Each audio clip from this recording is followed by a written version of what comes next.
جزا الله عنا محمدا ما هو أهله جزا الله عنا محمدا ما هو أهله جزا الله عنا محمدا ما هو أهله بسم الله الرحمن الرحيم إن الدين عند الله الإسلام وما اختلف الذين أوتوا الكتاب إلا من بعد ما جاءهم العلم بغيا بينهم ومن يكفر بآيات الله فإن الله سريع الحساب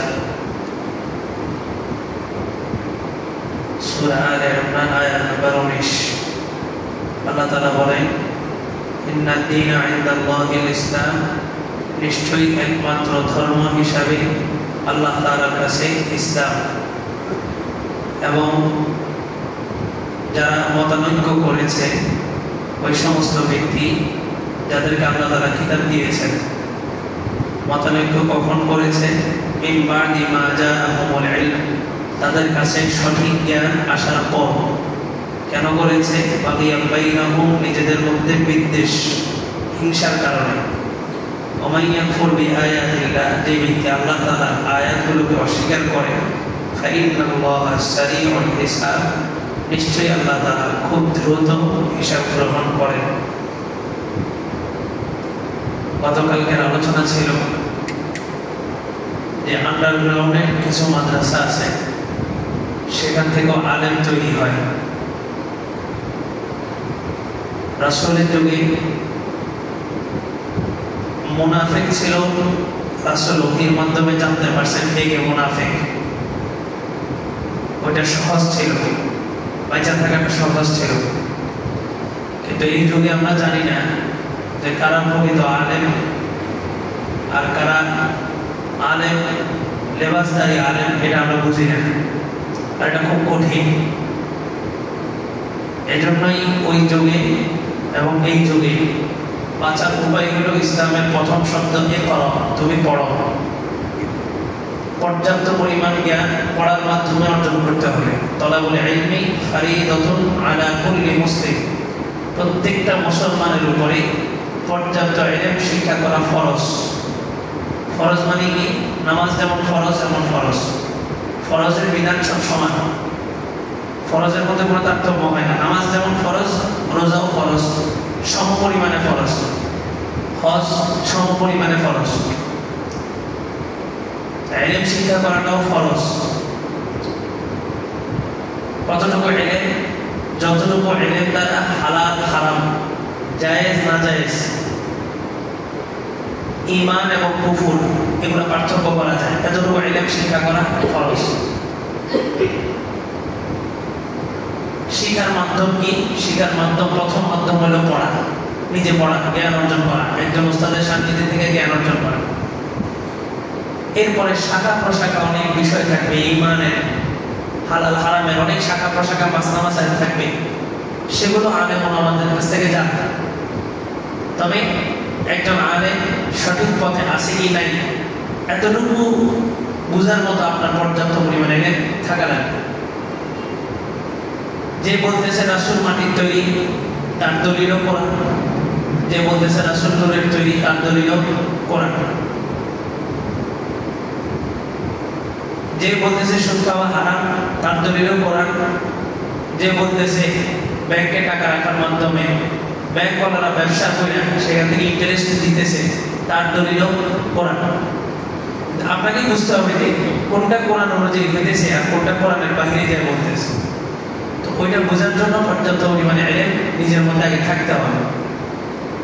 কিন্তু আমাদের সমাজের প্রতিটা শ্রেণীর মানুষ শোনার উপরে নির্ভর, এবং মাদ্রাসাগুলোতেও যেখান থেকে আলেম তৈরি হবে সেখানেও শোনার উপরে নির্ভর। আমরা দেখছি, আমরা যখন পড়ছি তখন নিয়ম ছিল ছাত্ররা কিতাব নিয়ে যেত, হুজুরের সামনে ছাত্ররা পড়তো, সামনে নতুন পড়া যেটা হুজুর শুধু বলতো যে হ্যাঁ এটা হয়েছে এটা হয়নি, পড়া শিখে যেত কি ছাত্র। আর এখনকার একটা টেন্ডেন্সি, এখন ছাত্ররা যেখানে থাকে হুজুররা সেখানে যায়। ইলম যাবে না, ইলমের কাছে যেতে হবে, ইলমের কাছে যেতে হবে। এখন হুজুররা ছাত্ররা এক জায়গায় বসা থাকে, হুজুররা সেখানে যায়, আর আমরা হুজুরদের রুমে রুমে যাই ক্লাস করে আসছি। এই হুজুরের রুমে, ওই হুজুরের রুমে আমরা যাইতাম। আমাদের ভিতরে বাড়ি থাকতো, আজকে অমুকের পড়া, আজকে অমুকের পড়া, সামনের পড়া, নতুন পড়া। তা আমরা পড়তাম, হুজুর বলে দিত যে এটা হয়েছে, এটা হয় না। আর এখনকার একটা সিস্টেম হলো হুজুররা ক্লাসে এসে নিজেদের যোগ্যতা প্রকাশ করে, ছাত্ররা কিছুই না, ছাত্ররা চুপচাপ শুধু বসে থাকে। হুজুর এসে বলে যে এটা এমন হয়েছে, এটা এমন হয়েছে, এই মাসালা, এটাই মাসালা। যার কারণে ওই যে একটা আলেম তৈরি হওয়ার একটা সিলসিলা ছিল, এখন আর এটা নাই। এখন যে কোনো বিষয় চিন্তা করে যে ইউটিউব আছে, গুগল আছে, বা হুজুরের কাছে ফোন দিবে আল্লাহ। এই জন্য পর্যাপ্ত পরিমাণে ইলম আপনাকে আগে জানতে হবে। কিসের মাধ্যমে? পড়ার মাধ্যমে। ইসলামের প্রথম শব্দটাই কি? ইকরা, তুমি পড়ো। এবং পড়ার গুরুত্ব কি পরিমাণ বেশি, রাসূল 2 বার বললেন আমি পড়তে পারি না, মা আমি পারি না, আমি পড়তে জানি না। জিবরাইল সজোরে একটা চাপ দিয়েছেন, কেন কষ্ট দিলেন? জিবরাইল তো এসে এমনি বলতে পারতেন ইকরা বিসমি রাব্বিকাল্লাযী খালাক, এই রাসূলকে কেন চাপ দিলেন?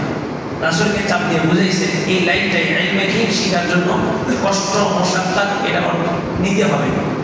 কষ্ট ছাড়া এই লাইনে আসে না, ইলম আসে না। একটা হচ্ছে ইলম, আরেকটা হচ্ছে কিতাবের নকশা। আমরা যেটা দেখি, এই যে আয়াতটা পড়লাম, এই আয়াতের তরজমা শিখলাম, এটা হচ্ছে কিতাবের একটা নকশা। কিন্তু এটা ইলম হবে কখন? যখন এই ইলমটা পড়ছি, ইলমের গভীরভাবে এটা বুঝছি, এটা নিজের জীবনে ফিট করছি, তখন এটা ইলম। বলে যে জানার নাম জানা নয়, মানার নাম জানা হয়। চোর যে চুরি করতেছে, চোর তো জানে চুরি করা নিষেধ, চোর জানে না? অবশ্যই জানে। তাহলে তার জানাটা কি জানা না, সে মানে না, এই জন্য এটা জানা না। আমরাও শিখি, আমাদের এটা ইলম হবে তখন যখন এই জানা অনুযায়ী আমল হবে। ওয়াকফ করে দিয়েছে মা সন্তানকে, বলছে তোমাকে আল্লাহর জন্য, আল্লাহর রাস্তায়, আল্লাহর ইলমে দীন শেখার জন্য ওয়াকফ করে দিয়েছে। সন্তান চলে গেছে, 18 বছর পরে বাড়িতে আসছে। 18 বছর পর বাড়িতে এসে দরজা আওয়াজ করছে, মা বলছে কে? তো বলছে মা আমি তোমার অমুক সন্তান। 18 বছর পরে সন্তান বাড়ির দরজায় এসে দরজা আওয়াজ করছে, মা বলছে তোমাকে তো আমি আল্লাহর রাস্তায় কোরবানি করে দিয়েছি, তুমি আমার বাড়িতে কেন আসছো? তো সন্তান এমন ছিল, 18 বছর পরে আসছে মাকে এক নজর দেখার জন্য, কিন্তু ভিতর থেকে মা যখন এই শব্দ বলছে তারপর চলে গেছে। তো কেমন পর্যন্ত এনাদের নাম উজ্জ্বল নক্ষত্রের মতো চমকাতে থাকবে। ওনাদের নাম শুনলে আমরা কি বলি? রহমাতুল্লাহ আলাইহি, রহমাতুল্লাহ আলাইহি, শেখ সাদি রহমাতুল্লাহ আলাইহি, রহমাতুল্লাহ আলাইহি, এটা একটা দোয়া। তো কেমন পর্যন্ত তাদের নাম আমরা নিব, মানুষ নিবে, আর রহমাতুল্লাহ আলাইহি বলবে। ইলমের জন্য যুগে যুগে মানুষ কোরবানি করে গেছে। আর খ্রিস্টানরা একটা পর্যায়ে এসে দেখলো মুসলমানদের এই সাম্রাজ্য যদি নষ্ট করতে হয়, মুসলমানদের ভিতরে আলেমদের যে অন্ধভক্তি, এই জিনিসটাকে কাজে লাগাইতে হবে। আল্লাহ তাআলা বলেন আমি খ্রিস্টান জাতিকে ধ্বংস করছি কেন জানো? তারা নিজে বলেন ইত্তাখাযু আহবারহুম ওয়া রুহবানাহুম আরবাবাম মিন দুনিল্লাহ। খ্রিস্টানরা কি করছে? খ্রিস্টানরা তাদের আলেম যারা আছে এদেরকে আরবাব, রব বানায় নিয়েছে, রব প্রভু বানায় নিয়েছে, মিন দুনিল্লাহ, আল্লাহকে বাদ দিয়ে। মানে আল্লাহ একটা বলছে, তারা ওই কথাটা না শুনে না, ওই আলেমরা কি বলছে এটা ধরে বসেছে। আমাদের এখনকার যুগে একই ঘটনা, কোরআন হাদিস কি বলতেছে আমরা ওটা দেখি না। আমরা দেখি আমি একটা দল করি, আমার দলের হুজুর কি বলছে, আমি নির্দিষ্ট একটা ক্যাটাগরিতে চলি, আমার এই ক্যাটাগরি দলের লোকেরা কি বলছে, বাস ওদের উপরেই আছে। কোরআন হাদিস কি বলছে এটা কেউ নেই, একদম কেউ নেই। একবার যত বড় হুজুর বলেন, সবাই নির্দিষ্ট একটা ঘরানার ভিতর দিয়ে চলতেছে। আমি তাবলীগ করি, তো তাবলীগের পয়েন্ট যেগুলো আছে এগুলোই, এর বাহিরে কোরআন হাদিসে কি আছে আমার জানার দরকার নেই। আমি চরমনাই করি, তো আমার বিশ্বাস কি বলছে এটাই। চরমনাই পীরও হোক, তাবলীগও হোক, একটা বিষয় বোঝানোর জন্য যে আমাদের মেন্টালিটি কেমন হয়েছে। হওয়া দরকার ছিল যে আমার কোরআন হাদিস আগে, তারপর আমার পীরের কথা, আমার কোরআন হাদিস আগে, তারপর আমার হুজুরের কথা, কোরআন হাদিস আগে। এখন হয়ে গেছে কি যে আমার ইমাম সাহেব যেটা বলছে এটা, আমার খতিব সাহেব যেটা বলছে এটা, আমি এক হুজুরকে মানি, আমার হুজুর যেটা বলছে এটা। আল্লাহ বলে এই একটা কারণে আমি খ্রিস্টানকে ধ্বংস করে দিয়েছি। কোরআনের আয়াত এটা, ইত্তাখাযু আহবারহুম ওয়া রুহবানাহুম, তারা তাদের ধর্মগুরুদেরকে আরবাবাম মিন দুনিল্লাহ, আল্লাহকে বাদ দিয়ে তাদেরকে রব বানায় নিয়েছে। রব বানায় নিয়েছে মানে কি? ওই যে খ্রিস্টানদের বাইবেলে যা আছে, আল্লাহ যা বলছে তা মানে না, আলেমরা যেটা বলছে ওইটা। এই খ্রিস্টানরা চিন্তা করলো মুসলমানদের ভিতরে, মুসলমানদের মধ্যে যদি বিভক্তি আনতে হয়, তো মুসলমানদের এই যে আলেমদের প্রতি একটা কনসেপ্ট, মানুষের অন্ধভক্তি, এটাকে কাজে লাগাতে হবে। তখন তারা কি করলো, এই সমস্ত আন্ডারগ্রাউন্ডের মাদ্রাসাগুলো তৈরি করলো, মাটির নিচের মাদ্রাসা। যে মাদ্রাসাগুলো কি বৈশিষ্ট্য, কি বিশ্বের নাম করা বাগা বাগা তারা মেধাবী, এদেরকে নিয়ে ওখানে ঢুকেছে, কোটি কোটি টাকা এদের পিছনে ইনভেস্ট। কাজ কি, এরা আলেম হবে, এরা বুখারী শরীফ মুখস্থ থাকবে, মুসলিম শরীফ, আবু দাউদ, নাসাই, সিয়াসিত্তার সমস্ত কিতাব এদের মুখস্থ থাকবে। এরা কি করবে, এরা সমাজের ভিতরে যায়, ওই যে মুসলমানদের ভিতরে হাত উপরে বাঁধবে না নিচে বাঁধবে, মুনাজাত করবে কি করবে না, আমি জোরে বলবে না আস্তে বলবে, এগুলা নিয়ে মুসলমানদের ভিতরে ভেদাভেদ লাগাই। এই যে দেখেন 100 বছরের ভিতরে এগুলো করছে, 100 বছর আগে এই সমস্ত দলগুলো ছিল, বেদান্তের মতো নামাজ পড়ছে। তো মুসলমানদের ভিতরে এই সমস্যাগুলো তৈরি করছে। আরেকটা জিনিস আরো সহজভাবে, বিশ্বের কোথাও কোনো জায়গায় আপনি এই সমস্ত দ্বন্দ্বগুলো দেখবেন না। এই তাবলীগের দ্বন্দ্ব বলেন, পীর মুরিদের দ্বন্দ্ব বলেন, নামাজ নিয়ে দ্বন্দ্ব বলেন, কোথায়, শুধু ভারত উপমহাদেশ, শুধুমাত্র এই জায়গাটা। আপনি সৌদিতে যান, কেউ এখানে মারতেছে, কেউ এখানে মারতেছে, কেউ ছেড়ে দিতেছে, ওখানে একটু শব্দ করার আপনার অধিকার নেই। আপনার যত বড় আলেম হবে, ওখানে যে পাশের জনকে বলবেন যে তুমি নামাজে গিয়ে এখানে কেন মানছ, সাথে সাথে পুলিশ এসে আপনাকে অ্যারেস্ট করে, আপনার এটা বলার অধিকার নেই। সে কমপ্লেন করলে সাথে সাথে আপনাকে সুর দিয়ে এসে নিয়ে যাবে, সত্তর মানে পুলিশ। তো শুধুমাত্র এই দ্বন্দ্বগুলো কোথায়, এই ভারত উপমহাদেশের এই মাটিতে। কেন, তারা ভালোভাবেই জানে রাসূলের ভবিষ্যৎবাণীগুলো সব এই ভারত, গজওয়াতুল হিন্দ সহ সমস্ত ভবিষ্যৎবাণীগুলো এই ভারত উপমহাদেশকে নিয়ে করা। আগামী বিশ্ব শাসন এই ভারত উপমহাদেশের উপরেই নির্ভর করবে। বিশ্ব কোন দিকে যাবে, বিশ্বের রাজনীতি কোন দিকে যাবে, যার কারণে বাংলাদেশ ছোট্ট একটা দেশ, আপনি আমেরিকার সাথে যদি তুলনা করেন, তার 100 ভাগের 5 ভাগও আমাদের বাংলাদেশ না, কিন্তু তারপরেও সেইটা হাল ছাড়তেছে না। ভারত পরাজিত হয়েছে, সাথে সাথে সেইখানে এসে ঢুকে গেছে। কারণ কি, তারা ভালোভাবেই জানে যে আগামী বিশ্বের এই রাজনৈতিক যে মাইলফলকগুলো হবে সবগুলো ডিপেন্ড করবে এই বাংলাদেশের উপরে, এই ভারত উপমহাদেশের উপরে, এই ভারত পাকিস্তান বাংলাদেশ এটার উপরে। আল্লাহ, এই জন্য আপনার পর্যাপ্ত পরিমাণে ইলম থাকা লাগবে, যেটা তারা জাস্টিফাই করতে পারে যে কার কথাটা কোরআন অনুযায়ী হইতেছে, কার কথাটা কোরআনের বাহিরে যেতেছে। রাসূলের যুগে এটা সহজ ছিল, ওহীর মাধ্যমে আল্লাহ তাআলা জানাইছেন অমুক মুনাফিক অমুক মুনাফিক। এখন আমরা জানি না, এখন লেবাসদারি, আমার ফতোয়া একটা, পাশের মসজিদের হুজুরের ফতোয়া একটা, বড় বাড়ির মসজিদের ফতোয়া একটা, বোঝানোর জন্য কোনো কথা আমাদের মিল নেই। অথচ আমাদের কোরআন কয়টা, একটা, হাদিস কয়টা, একটা, কাবা কয়টা, একটা, রব কয়টা, একটা, রাসূল কয়টা, একটা, সবাই একটা। তাহলে আমরা এত দলে বিভক্ত কেন, আমাদের ভিতরে এত দলা দুনিয়া। আল্লাহ, এই জন্য সামনের একটা সময় আসতেছে, ওই কালকে একজন মাসালা জিজ্ঞেস করলেন, বললেন যে হুজুর কিছু মহিলা আসে বাসায়, মহিলা আসে, ওনারা এই দিন শরীয়তের কথা বলে যায়, বিভিন্ন বই দিয়ে দিয়েছে, এটা কি ধরা যাবে কিনা বা এটা করা যাবে কিনা। তা আমি বললাম যে শরীয়তের বিধান আছে, দাওয়াত দেওয়া ভালো কাজ, তবে দাওয়াত দিতে গেলে কিছু শর্ত আছে। পুরুষ দাওয়াতি কাজ করবে, মহিলা দাওয়াতি কাজ করবে কখন, 1 নম্বর শর্ত হলো তার সাথে মাহরাম থাকতে হবে, তার স্বামী থাকতে হবে অথবা ভাই থাকতে হবে। শুধু মহিলা যদি 1 লক্ষ মহিলাও যায় দাওয়াতে, এটা না জায়েজ। শুধু মহিলা কতজন, 1 লক্ষ, 1 লক্ষ মহিলা যদি দাওয়াতে একসাথে বেরিয়েছে, তারপরে এটা কি না জায়েজ, হারাম শরীয়তের ভাষা। মহিলা দাওয়াত না, শুধু মহিলা জিহাদেও যেতে পারবে, আল্লাহ রাসূল বিবিকে নিয়ে গেছেন না, মহিলা জিহাদেও যেতে পারবে। আমরাও বলি মহিলা জিহাদে যেতে পারবে, মহিলা মসজিদে যেতে পারবে, মহিলা সবখানে যেতে পারবে। তবে আপনাকে বুঝতে হবে যে মহিলার দাওয়াতের চাইতে তার নিরাপত্তাটা সবচাইতে বড়। এই জন্য ইসলাম এই জায়গাটা আটকায় দিচ্ছে। তো দাওয়াত তাবলীগওয়ালারা যেটা করে, মাস্তুরাত, এটা স্বামী সহ যায়।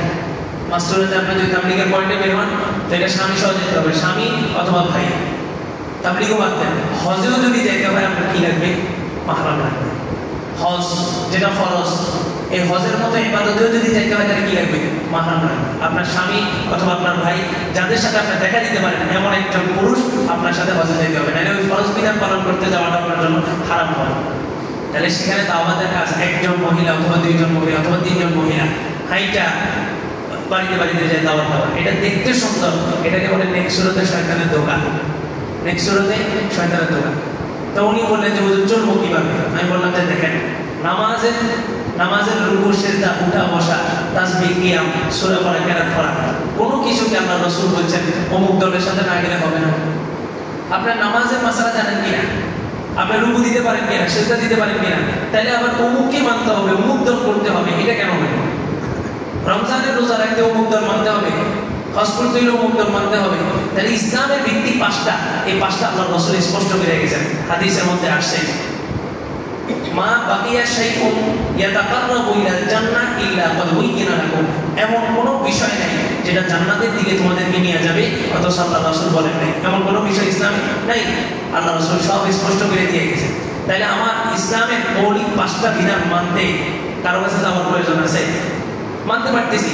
তাহলে এই প্রশ্নটা আসবে কেন যে হুজুর চলার পথে ইসলামী কোন দলটা করব? সাহাবায়ে কেরাম কোন দল করছেন? সাহাবায়ে কেরাম যে দল করছেন আপনি ওই দল করেন। মা আনা আলাইহি ওয়া আসহাবি, আল্লাহ রাসূল বলেন ৭৩টা ফেরকা হবে, ৭২টা জাহান্নামে যাবে। ওই ৭২টা কারা? কাফের মুশরিক। তো মুসলমান কিসের ভিত্তিতে জাহান্নামে যাবে? শুধুমাত্র আকীদার ভিত্তিতে জাহান্নামে যাবে। কিসের ভিত্তিতে জান্নাতে যাবে? শুধুমাত্র আকীদার ভিত্তিতে জান্নাতে যাবে। একটা দল জান্নাতে যাবে, ওই দলের অনুসরণ করেন, আর কোনো দলে যাওয়ার দরকার নেই। হ্যাঁ, দল এটা তো এবার তো ঝামেলা না, এটা মানে জানি জিজ্ঞাসা নেই কবেছে ওই দলটা আমরা। ওই দল কোন দল না, ওই দল হচ্ছে রাসূলের যে দল, ওই দল রাসূল যে দল, রাসূলের সাহাবীরা যে মতাদর্শের উপরে ছিলেন ওই মতাদর্শের উপরে জান্নাত আছে। ওটার কোনো নামও নাই, ওটার কোনো নামও নাই। এই দল ওই দল, আমি মুসলমান, আমাকে দেখলে বোঝা যাবে আমার দল ইসলামী দল, আমার দলের কার্যক্রম দেখলে বোঝা যাবে। ওখানে আমার ইসলাম শব্দটা যুক্ত করতে হবে না। এখন ইসলাম শব্দটা তো পৈতৃক সম্পত্তি হয়ে গেছে, বাস সবাই সবাই সাথে ব্যবহার করতেছে। একটা দল দিছে তো দলটা পাবলিক সেন্টিমেন্ট, পাবলিক পালস নিতে হবে। তো কি করা যায়? বলে যে এমন একটা কিউআর কোড মানে যেটা দিয়ে সার্চ দেওয়া হবে, এমন একটা শব্দ চয়ন করো যে শব্দটা সবাই পছন্দ। তাকে কি শব্দ দিব? কাজে ইসলাম। ইসলামী নাম দিয়ে ব্যাংক আবিষ্কার করছে, সুদের কারণ চলতেছে। আল্লাহ আল্লাহ তাআলা আমাদেরকে হেফাজত করুন। দিন পরিপূর্ণ মানতে হবে এটা আবশ্যক নয়। দিন অল্প মানে, তবে কিভাবে মানতে হবে? সহি শুদ্ধভাবে মানতে হবে। আল্লাহ রাসূল বলেন আখলিস দীনাকা ইয়াকফিকাল আমালুল কলিল, আমল এত বেশি করতে হবে না, তাহাজ্জুদ করতে হবে, আউযু করতে হবে, চাষ এত আমলের দরকার নেই। আমল অল্প করো, তবে ওই আমলটা বিশুদ্ধ কোরআন হাদিস অনুযায়ী করো, ইখলাসের সাথে করো। আল্লাহ তাআলা কথাগুলো বোঝার আমল করার তৌফিক দান করুন।